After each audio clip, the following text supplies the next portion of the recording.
Welcome to Haunted MTL's reading of one of the most beloved ghost stories of all time, A Christmas Carol.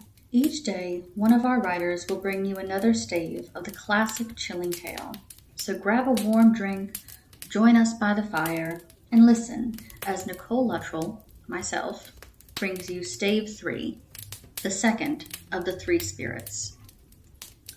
Awakening in the middle of a prodigiously tough snore and sitting up in bed to get his thoughts together, Scrooge had no occasion to be told that the bell was again upon the stroke of 1. He felt that he was restored to consciousness in the right nick of time for the especial purpose of holding a conference with the second messenger dispatched to him through Jacob Marley's intervention. But, finding that he turned uncomfortably cold when he began to wonder which of his curtains this new spectre would draw back, he put them every one aside with his own hands, and, lying down again, established a sharp lookout all round the bed. For he wished to challenge the spirit on the moment of its appearance, and did not wish to be taken by surprise and made nervous. Gentlemen of the free and easy sort, who plume themselves on being acquainted with a move or two, and being unusually equal to the time of day, express the wide range of their capacity for adventure by observing that they are good for anything from pitch and toss to manslaughter, between which opposite extremes, no doubt, there lies a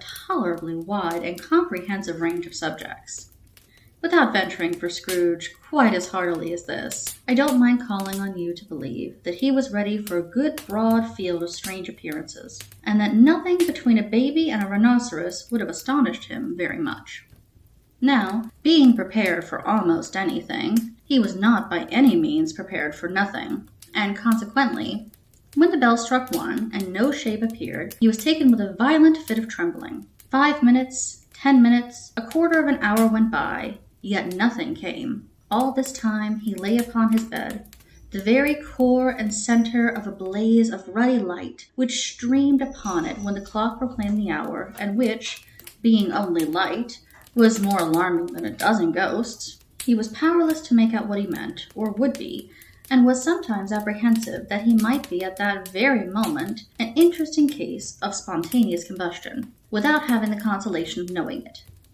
At last, however, he began to think, as you or I would have thought at first, for it is always the person not in the predicament who knows what ought to have been done in it, and would unquestionably have done it too. At last, I say, he began to think that the source and secret of this ghostly light might be in the adjoining room, from whence, on further tracing it, it seemed to shine. This idea taking full possession of his mind, he got up softly and shuffled in his slippers to the door. The moment Scrooge's hand was on the lock, a strange voice called him by his name and bade him enter. He obeyed. It was his own room.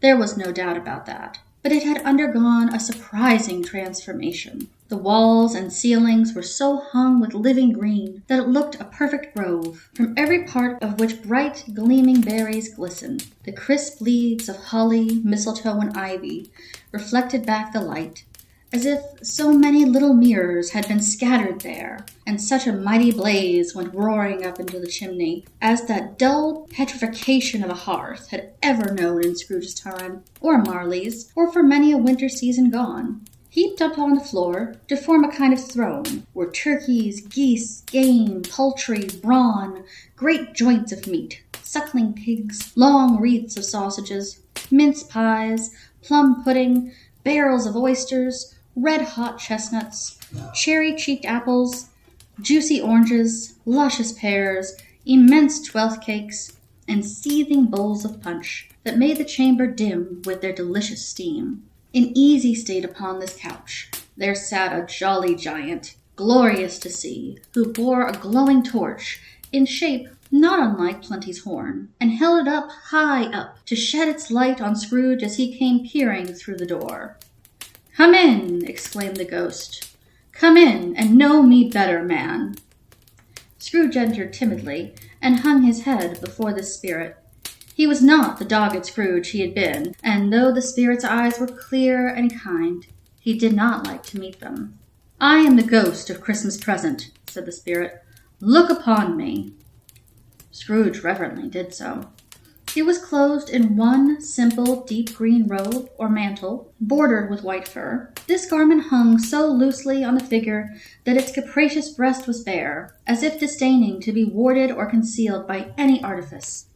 Its feet, observable beneath the ample folds of the garment, were also bare, and on its head it wore no other covering than a holly wreath, set here and there with shining icicles.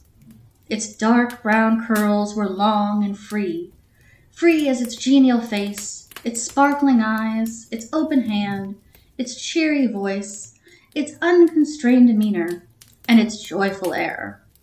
Girded round its middle was an antique scabbard, but no sword was in it, and the ancient sheath was eaten up with rust. "You have never seen the like of me before," exclaimed the spirit. "Never," Scrooge made answer to it. "Has never walked forth with the younger members of my family, meaning, for I am very young, my elder brothers born in these latter years?" pursued the phantom. "I don't believe I have," said Scrooge. "I am afraid I have not. Have you many brothers, spirit?" "More than 1,800, said the ghost. "A tremendous family to provide for," muttered Scrooge. The ghost of Christmas Present rose. "Spirit," said Scrooge, submissively, "conduct me where you will. I went forth last night on compulsion, and I learned a lesson which is working now. Tonight, if you have aught to teach me, let me profit by it. Touch my robe." Scrooge did as he was told, and held it fast. Holly, mistletoe, red berries, ivy, turkeys, geese, game, poultry, brawn, meat, pigs, sausage, oysters, pies, pudding, fruit, and punch, all vanished instantly. So did the room, the fire, the ruddy glow, the hour of the night.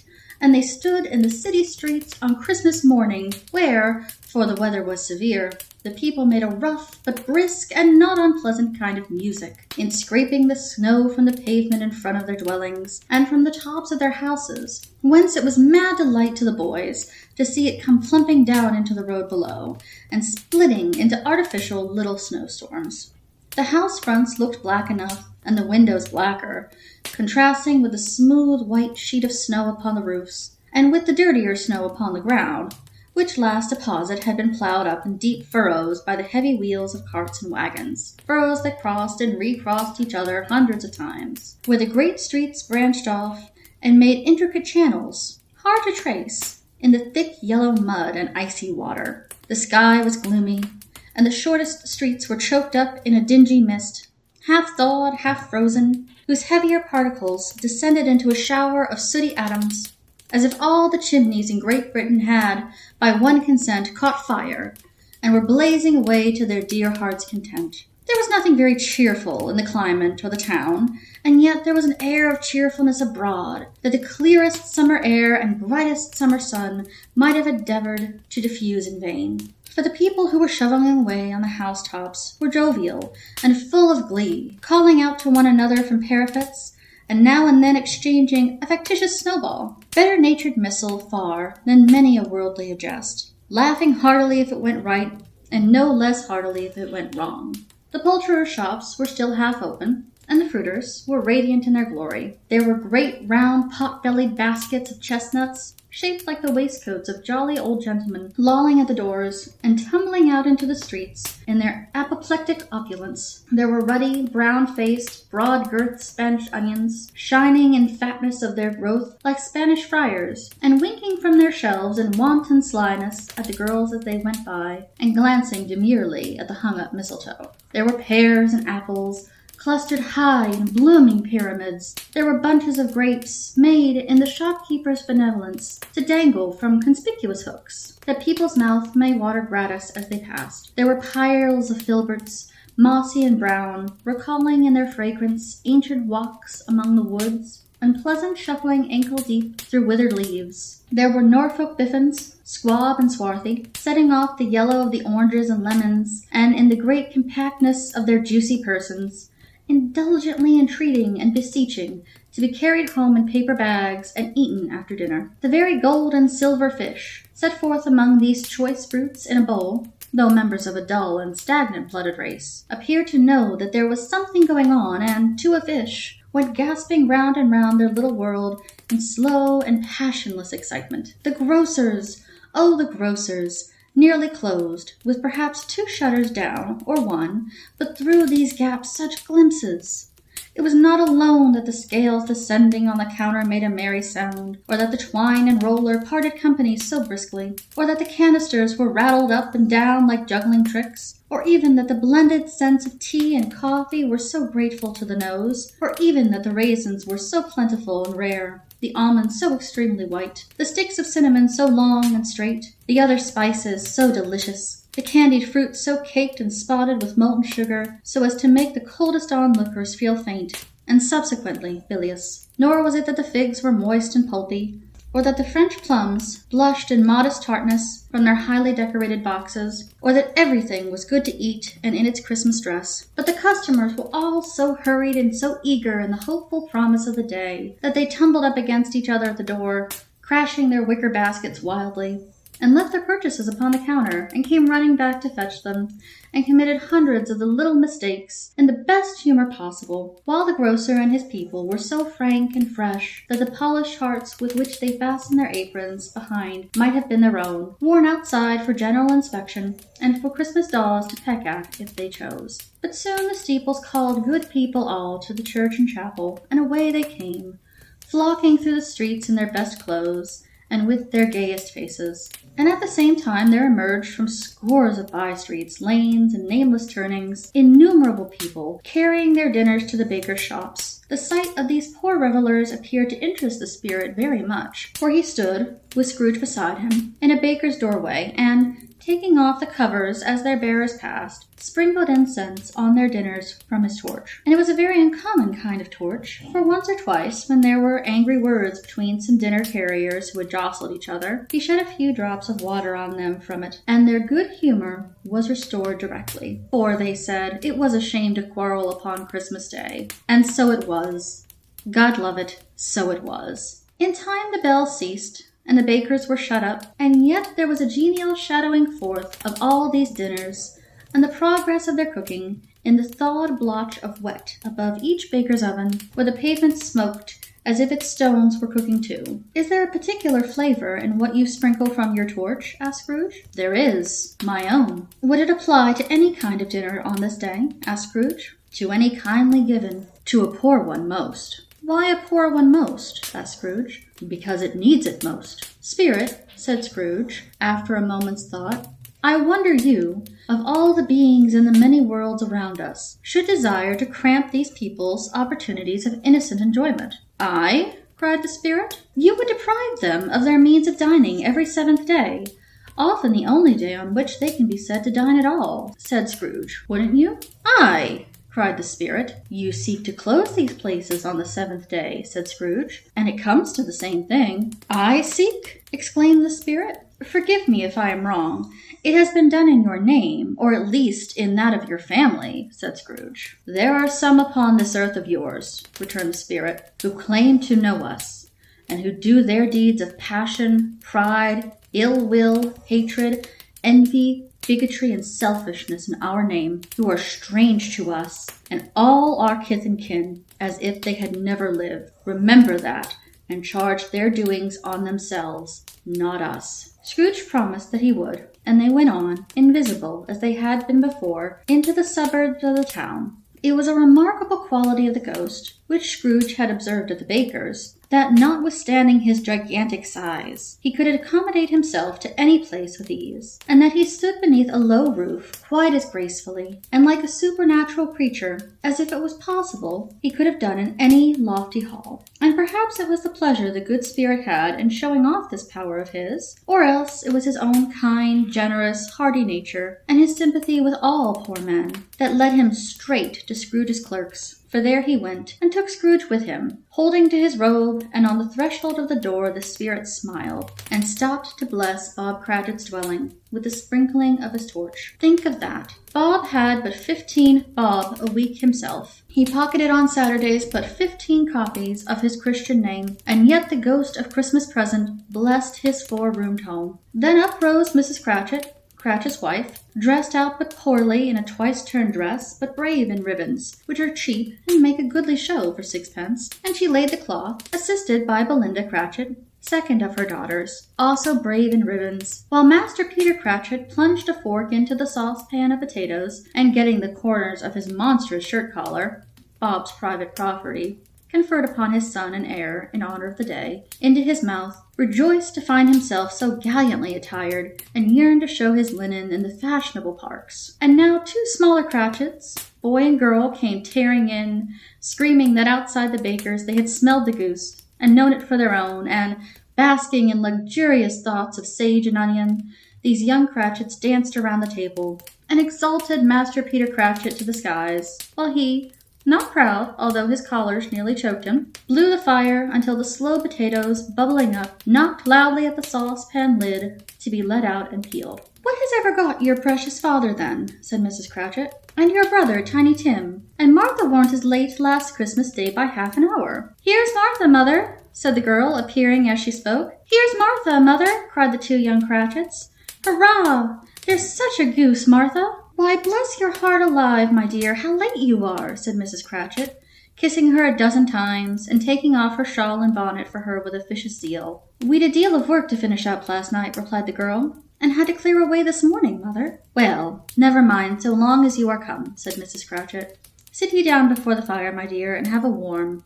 Lord bless ye." "No, no, there's father coming," cried the 2 young Cratchits, who were everywhere at once. "Hide, Martha, hide." So Martha hid herself, and in came little Bob, the father, with at least 3 feet of comforter, exclusive of the fringe, hanging down before him, and his threadbare clothes darned up and brushed to look seasonable, and Tiny Tim upon his shoulder. Alas for Tiny Tim! He bore a little crutch, and had his limbs supported by an iron frame. "Why, where's our Martha?" cried Bob Cratchit, looking round. "Not coming," said Mrs. Cratchit. "Not coming," said Bob, with a sudden declension in his high spirits, for he had been Tim's blood horse all the way from the church, and had come home rampant. "Not coming upon Christmas Day?" Martha didn't like to see him disappointed, if it were only a joke, so she came up prematurely from behind the closet door and ran into his arms, while the 2 young Cratchits hustled Tiny Tim and bore him off to the wash-house, that he might hear the pudding singing in the copper. "And how did little Tim behave?" asked Mrs. Cratchit, when she had rallied Bob on his credulity, and Bob had hugged his daughter to his heart's content. "As good as gold," said Bob, "and better. Somehow he gets thoughtful, sitting by himself so much, and thinks the strangest things you ever heard. He told me, coming home, that he hoped the people saw him in the church, because he was a cripple, and it might be pleasant to them to remember, upon Christmas Day, who made lame beggars walk and blind men see." Bob's voice was tremulous when he told them this, and trembled more when he said that Tiny Tim was growing strong and hearty. His active little crutch was heard upon the floor, and back came Tiny Tim before another word was spoken, escorted by his brother and sister to his stool beside the fire, and while Bob, turning up his cuffs, as if, poor fellow, they were capable of being made more shabby, compounded some hot mixture in a jug with gin and lemons, and stirred it round and put it on the hob to simmer. Master Peter and the 2 ubiquitous young Cratchits went to fetch the goose, with which they soon returned in high procession. Such a bustle ensued that you might have thought a goose the rarest of all birds, a feathered phenomenon, to which a black swan was a matter of course, and in truth it was something very like that in this house. Mrs. Cratchit made the gravy, ready beforehand in the little saucepan, hissing hot. Master Peter mashed the potatoes with incredible vigor. Miss Belinda sweetened up the apple sauce. Martha dusted the hot plates. Bob took Tiny Tim beside him in a tiny corner at the table. The 2 young Cratchits set chairs for everybody, not forgetting themselves, and, mounting guard upon their posts, crammed spoons into their mouths, lest they should shriek for goose before their turn came to be helped. At last the dishes were set on, and grace was said. It was succeeded by a breathless pause, as Mrs. Cratchit, looking slowly all along the carving knife, prepared to plunge it in the breast.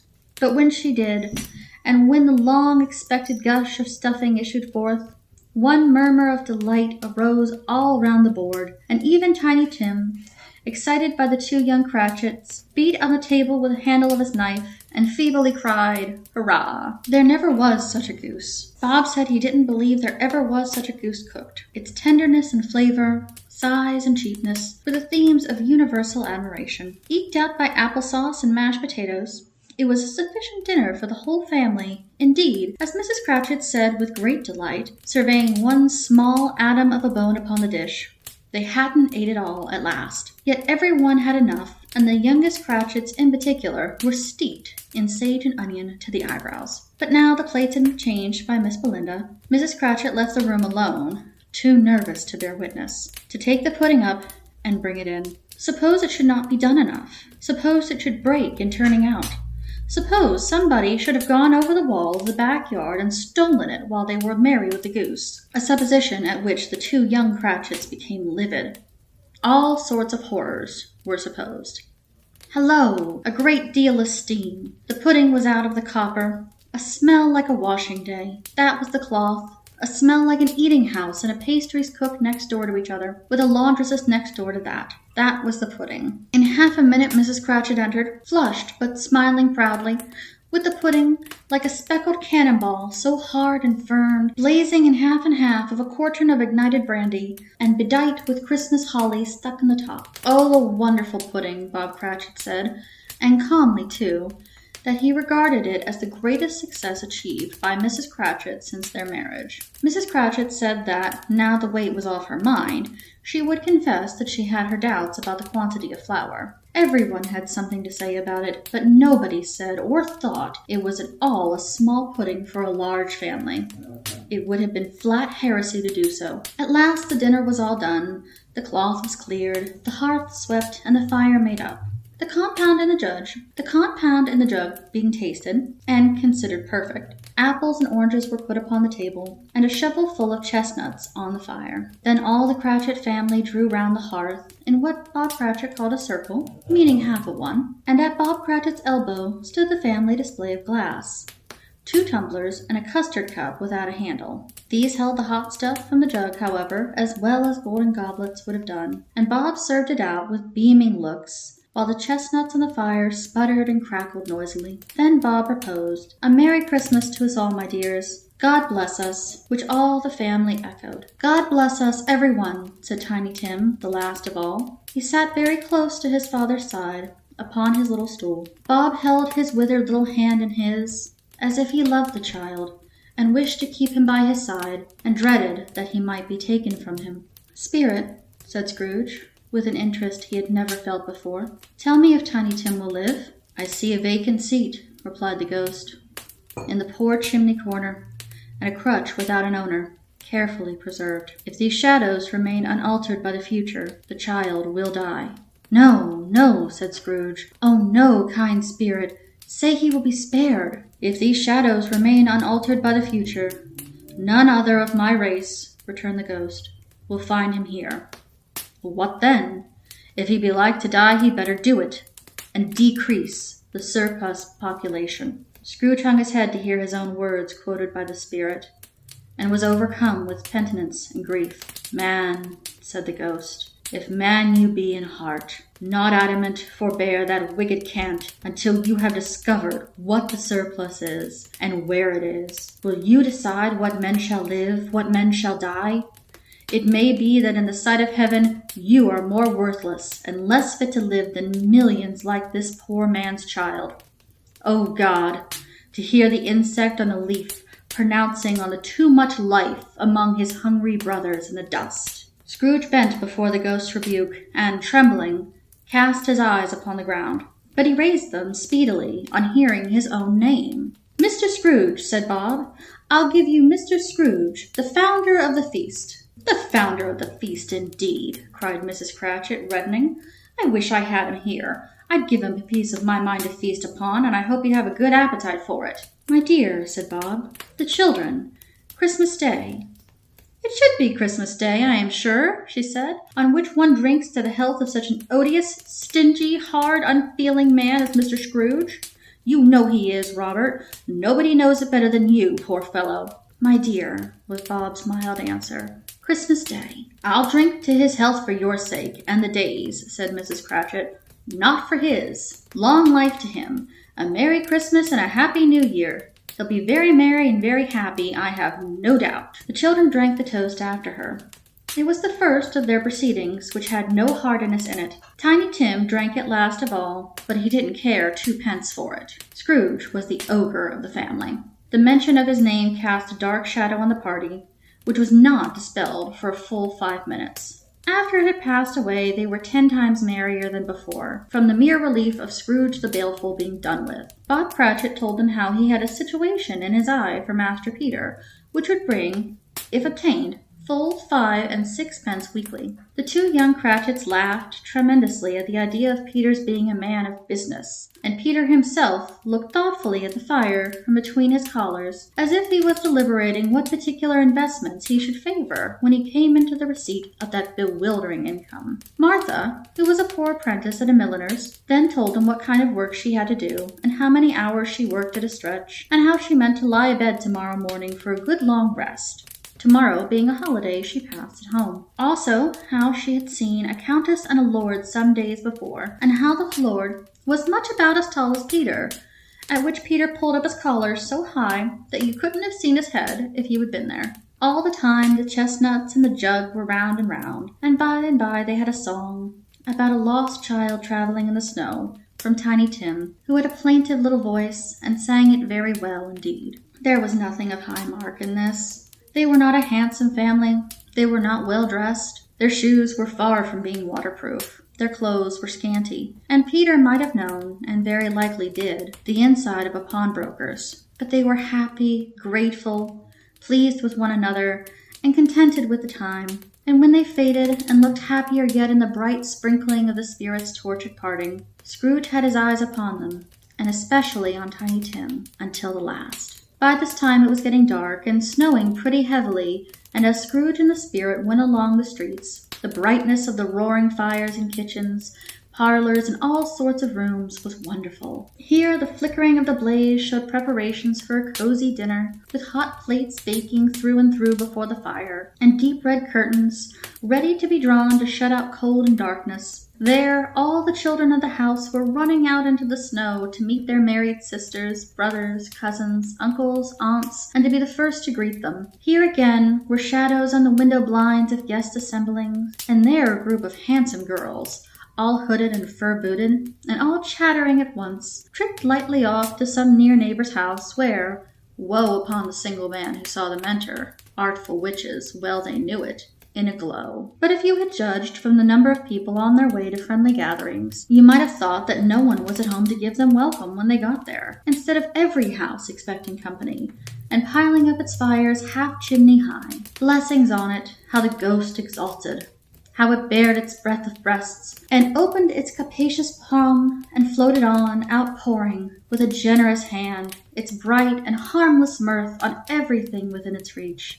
The very lamplighter who ran on before, dotting the dusky street with specks of light, and who was dressed to spend the evening somewhere, laughed out loudly as the spirit passed, though little kenned the lamplighter that he had any company but Christmas. And now, without a word of warning from the ghost, they stood upon a bleak and desolate moor, where monstrous masses of rude stone were cast about, as though it were the burial place of giants, and water spread itself wherever it listed, or would have done so, but for the frost that held it prisoner, and nothing grew but moss and furze, and coarse, rank grass. Down in the west the setting sun had left a streak of fiery red, which glared upon the desolation for an instant like a sullen eye, and, frowning lower, yet, was lost in the thick gloom of darkest night.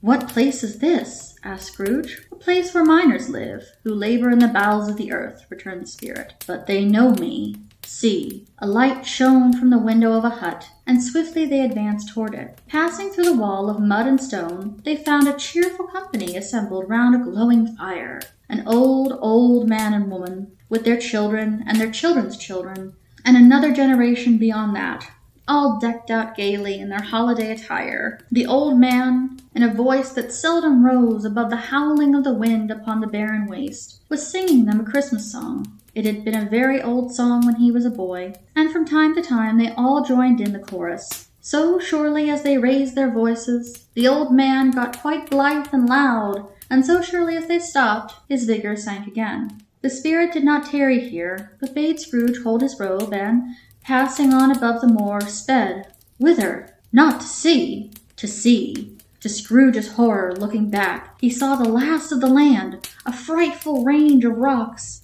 Behind them, and his ears were deafened by the thundering of water as it rolled and roared and raged among the dreadful caverns it had worn and fiercely tried to undermine the earth. Built upon a dismal reef of sunken rocks, some leagues or so from shore, on which the waters chafed and dashed the wild year through, there stood a solitary lighthouse. Great heaps of seaweed clung to its base, and storm-birds, born of the wind, one might suppose, as seaweed of the water, rose and fell about it, like the waves they skimmed. But even here, 2 men who watched the light had made a fire, that through the loopholes in the thick stone wall shed out a ray of brightness on the awful sea. Joining their horny hands over the rough table at which they sat, they wished each other Merry Christmas in their can of grog, and one of them, the elder, too, with his face all damaged and scarred with hard weather, as the figurehead of an old ship might be, struck up a sturdy song that was like the gale in itself. Again the ghost sped on, above the black and heaving sea, on, until, being far away, as he told Scrooge, from any shore, they lighted on a ship. They stood beside the helmsman at the wheel, and the lookout in the bow, the officers who had the watch, dark, ghostly figures in their several stations. But every man among them hummed a Christmas tune, or had a Christmas thought, or spoke below his breath to his companion of some bygone Christmas day, with homeward hopes belonging to it. And every man on board, waking or sleeping, good or bad, had had a kinder word for one another on that day in the year, and had shared to some extent in the festivities, and had remembered those he cared for at a distance, and had known that they delighted to remember him. It was a great surprise to Scrooge, while listening to the moaning of the wind, and thinking what a solemn thing it was to move on through the lonely darkness, over an unknown abyss, whose depths were secret, as profound as death. It was a great surprise to Scrooge, while thus engaged, to hear a hearty laugh. It was a much greater surprise to Scrooge to recognize it as his own nephew's, and to find himself in a bright, dry, gleaming room, with the spirit standing smilingly by his side, and looking at that same nephew with approving affability. "Ha, ha, ha!" laughed Scrooge's nephew. "Ha, ha, ha! If you should happen, by any unlikely chance, to know a man more blessed in a laugh than Scrooge's nephew, all I can say is, I should like to know him too. Introduce him to me, and I'll cultivate his acquaintance. It is a fair, even-handed, noble adjustment of things that, while there is infection and disease and sorrow, there is nothing in the world so irresistibly contagious as laughter and good humor." When Scrooge's nephew laughed in this way, holding his sides, rolling his head, and twisting his face into the most extravagant contortions, Scrooge's niece, by marriage, laughed as heartily as he, and their assembled friends, being not a bit behindhand, roared out lustily. "He said that Christmas was a humbug, as I live," cried Scrooge's nephew. "He believed it, too." "More shame for him, Fred," said Scrooge's niece indignantly. "Bless these women, they never do anything by halves. They are always in earnest." She was very pretty, exceedingly pretty, with a dimpled, surprised-looking capital face, a ripe little mouth that seemed made to be kissed, as no doubt it was, all kinds of good little dots around her chin that melted into one another when she laughed, and the sunniest pair of eyes you ever saw in any little creature's head. Altogether, she was what you would have called provoking, you know, but satisfactorily so. Oh, perfectly satisfactory. "He's a comical old fellow," said Scrooge's nephew. "That's the truth, and not so pleasant as he might be. However, his offences carry their own punishment, and I have nothing to say against him." "I'm sure he is very rich, Fred," hinted Scrooge's niece. "At least you always tell me so." "What of that, my dear?" said Scrooge's nephew. "His wealth is of no use to him. He doesn't do any good with it. He doesn't make himself comfortable with it. He hasn't the satisfaction of thinking that he's ever going to benefit us with it." "I have no patience with him," observed Scrooge's niece. Scrooge's niece's sisters and all the other ladies expressed the same opinion. "Oh, I have," said Scrooge's nephew. "I am sorry for him. I couldn't be angry with him if I tried. Who suffers by his ill whims? Himself, always. Here, he takes it in his head to dislike us, and he won't come and dine with us. What's the consequences? He doesn't lose much of a dinner. Indeed, I think he loses a very good dinner, interrupted Scrooge's niece. Everyone else said the same, and they must be allowed to have been competent judges, because they had just had dinner and, with the dessert upon the table, were clustered round the fire by lamplight. Well, I am very glad to hear it, said Scrooge's nephew, because I haven't any great faith in these young housekeepers. What do you say, Topper? Topper had clearly got his eye upon one of Scrooge's niece's sisters, for he answered that a bachelor was a wretched outcast, who had no right to express an opinion on the subject. Whereas Scrooge's niece's sister, the plump one with the lace tucker, not the one with the roses, blushed. Do go on, Fred, said Scrooge's niece, clapping her hands. He never finishes what he begins to say. He is such a ridiculous fellow. Scrooge's nephew revelled in another laugh, and as it was impossible to keep the infection off, though the plump sister tried hard to do it with aromatic vinegar, his example was unanimously followed. I was only going to say, said Scrooge's nephew, that the consequences of his taking a dislike to us and not making merry with us is, as I think, that he loses some pleasant moments, which could do him no harm. I am sure he loses pleasanter companions than he can find in his own thoughts, either in his mouldy old office or his dusty chambers. I mean to give him the same chance every year, whether he likes it or not, for I pity him. He may rail at Christmas till he dies, but he can't help thinking better of it. I defy him, if he finds me going there in good temper year after year and saying, Uncle Scrooge, how are you? If it only puts him in the vein to leave his poor clerk £50, that's something, and I think I shook him yesterday. It was their turn to laugh now, at the notion of him shaking Scrooge. But being thoroughly good-natured and not much caring what they laughed at so long as they laughed at any rate, he encouraged them in their merriment, and passed the bottle joyously. After tea they had some music, for they were a musical family and knew what they were about when they sung a glee or catch. I can assure you, especially Topper, who could growl away in the bass like a good one, and never swell the large veins in his forehead, or get red in the face over it. Scrooge's niece played well upon the harp, and played, among other tunes, a simple little air, a mere nothing, you might learn to whistle it in 2 minutes, which had been familiar to the child who fetched Scrooge from the boarding school, as he had been reminded by the ghost of Christmas past. When this strain of music sounded, all the things that ghost had shown him came upon his mind. He softened more and more, and thought that if he could have listened to it often, years ago, he might have cultivated the kindness of life for his own happiness with his own hands, without resorting to the sexton's spade that buried Jacob Marley. But they didn't devote the whole evening to music. After a while they played at forfeits, for it is good to be children sometimes, and never better than at Christmas, when its mighty founder was a child himself. Stop! There was first a game at Blind Man's Bluff. Of course there was, and I no more believe Topper was really blind than I believe he had eyes on his boots. My opinion is that it was a done thing between him and Scrooge's nephew, and that the ghost of Christmas Present knew it. The way he went after that plump sister and the lace tucker was an outrage on the credulity of human nature, knocking down the fire irons, tumbling over the chairs, bumping up against the piano, smothering himself among the curtains. Wherever she went, there went he.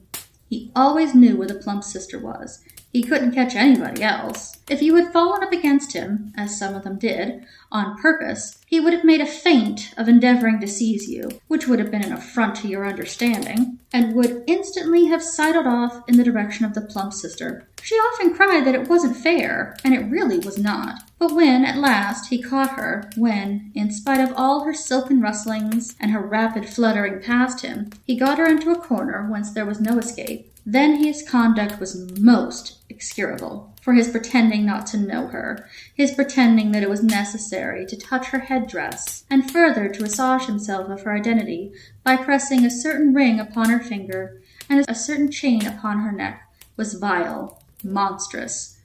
No doubt she told him her opinion of it, when another blind man being in office, they were so very confidential together behind the curtains. Scrooge's niece was not one of the Blind Man Bluff's party, but was made comfortable with a large chair and a footstool in a snug corner, where the ghost and Scrooge were close behind her. But she joined in the forfeits, and loved her love to admiration with all the letters of the alphabet. Likewise, at the game of how, when, and where, she was very great.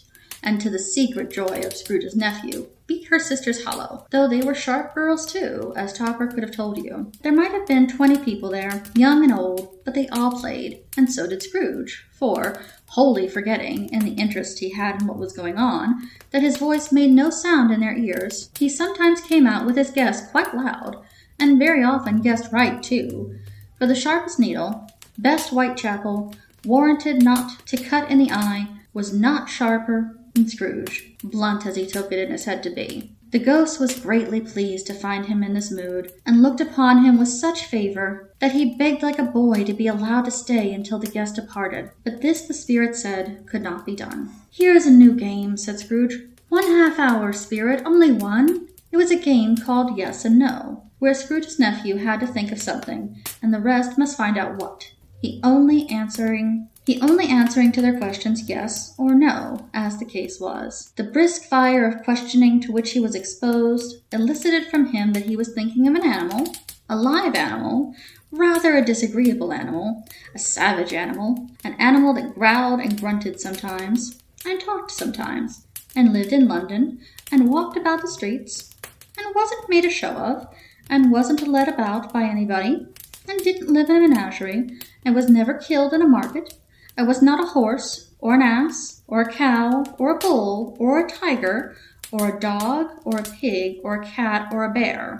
At every fresh question that was put to him, this nephew burst into a fresh roar of laughter, and was so inexpressibly tickled that he was obliged to get up off the sofa and stamp. At last, the plump sister, falling into a similar state, cried out, "I have found it out! I know what it is, Fred, I know what it is." "What is it?" cried Fred. "It's your Uncle Scrooge!" Which it certainly was. Admiration was a universal sentiment, though some objected that the reply to "Is it a bear?" ought to have been yes, inasmuch and as an answer to the negative was sufficient to have diverted their thoughts from Mr. Scrooge, supposing they had ever had any tendency that way. "He has given us plenty of merriment, I am sure," said Fred, "and it would be ungrateful not to drink his health. Here is a glass of mulled wine ready in our hand at the moment, and I say, Uncle Scrooge." "Well, Uncle Scrooge," they cried, "a Merry Christmas and a Happy New Year to the old man, whatever he is," said Scrooge's nephew. "He wouldn't take it from me, but may he have it nevertheless. Uncle Scrooge." Uncle Scrooge had imperceptibly become so gay and light of heart that he would have pledged the unconscious company in return, and thanked them in an inaudible speech, if the ghost had given him time. But the whole scene passed off in the breath, the last words spoken by his nephew, and he and the spirit were again upon their travels. Much they saw, and far they went, and many homes they visited, but always with a happy ending. The spirit stood beside sick beds, and they were cheerful. On foreign lands, and they were close to home. By struggling men, and they were patient in their greater hope. By poverty, and it was rich. In almshouses, hospitals, and in jail, in misery's every refuge, where vain men in his little brief authority had not made fast the door, and barred the spirit out, he left his blessings, and taught Scrooge his precepts. It was a long night, if it were only one night, but Scrooge had his doubts of this, because the Christmas holiday appeared to be condensed into the space of time they passed together. It was strange, too, that while Scrooge remained unaltered in his outward form, the ghost grew older, clearly older. Scrooge had observed this change, but never spoke of it until they left the child's 12th night party, when, looking at the spirit as they stood together in an open place, he noticed that its hair was gray. "Are spirits' lives so short?" asked Scrooge. "My life upon this globe is very brief," replied the ghost. "It ends tonight." "Tonight!" cried Scrooge. "Tonight at midnight. Hark!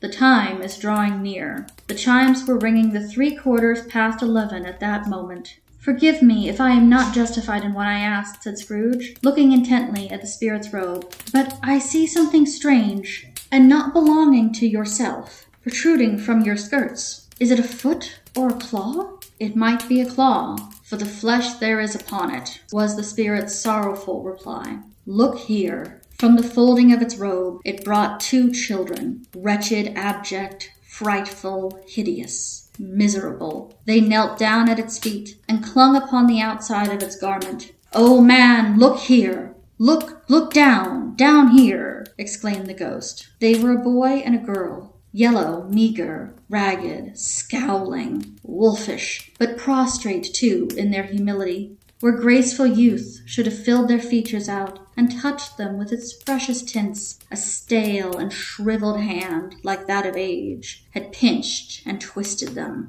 and pulled them into shreds. Where angels may have sat enthroned, devils lurked and glared out menacing. No change, no degradation, no perversion of humanity in any grade. Through all the mysteries of wonderful creation has monsters half so horrible and dread. Scrooge stared back, appalled. Having them shown to him in this way, he tried to say they were fine children, but the words choked themselves rather than be parties to a lie of such enormous magnitude. "Spirit, are they yours?" Scrooge could say no more. "They are man's," said the spirit, looking down upon them, "and they cling to me, appealing from their fathers. The boy is ignorance, the girl is want. Beware of them both, and all of their degree. But most of all beware this boy, for on his brow I see that written which is doom, unless the writing be erased." "Deny it," cried the spirit, stretching out its hand toward the city. "Slander those who tell it ye. Admit it for your factitious purpose, and make it worse, and bid the end." "Have they no refuge or resource?" cried Scrooge. "Are there no prisons?" said the spirit, turning on him for the last time with his own words. "Are there no workhouses?" The bell struck 12. Scrooge looked about him for the ghost, and saw it not. As the last stroke ceased to vibrate, he remembered the prediction of old Jacob Marley, and, lifting up his eyes, beheld a solemn phantom, draped and hooded, coming like a mist along the ground towards him. Thank you for joining us today for Stave 3. If you're able to, please consider donating to the Pittsburgh Food Bank or your local food bank. As it says in the book, this time of year, want is keenly felt. Thank you and have a good Christmas.